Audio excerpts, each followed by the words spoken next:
Praise the lord. ప్రభు అయిన యేసుక్రీస్తు నామములో మీకు శుభం కలుగును గాక.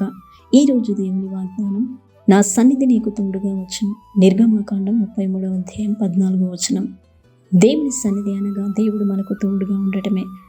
కాబట్టి క్రీస్తునందు ప్రియమైన వాళ్ళ ఇశ్రాయేలు ప్రజలందరికీ మోషేకి ఆయన సన్నిధిని ఆయన తోడుగా ఉంచి ఉన్నాడు. నీవు ఎటువంటి పరిస్థితుల్లో ఉన్నా, ఏ స్థలములో ఉన్నా, అనుదినం నీవు ఆయన సన్నిధిని కోరుకోగలిగితే నిశ్చయంగా దేవుడు తన సన్నిధిని నీకు తోడుగా ఉంచును. ఆయన సన్నిధి నీకు తోడుగా ఉంటే నీ జీవితంలో గొప్ప అద్భుత ఆశ్చర్య కార్యములు ఆయన జరిగించుటకు శక్తిగల గొప్ప దేవుడై ఉన్నాడు. నిశ్చయంగా ఆయన సన్నిధి నీకును నీ కుటుంబానికి తోడై ఉండి నడిపించునుగాక. ప్రార్థన. మహోన్నతమైన గొప్ప తండ్రి, మహాగణుడా, నీ పరిశుద్ధమైన నామాన్ని బట్టి నీకు స్తోత్రములు చెల్లిస్తున్నాం.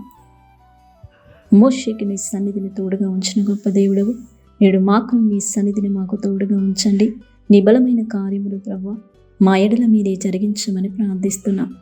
నీ సంతోషం, సమాధానం, నెమ్మది ప్రతి ఒక్కరి జీవితంలో మీరే అనుగ్రహించమని మహోన్నతుడును మహాగణుడైన యేసుక్రీస్తు బలమైన శక్తిగల నామంలో ప్రార్థించడానికి వేడుకుంటున్నాము తండ్రి. ఆమేన్.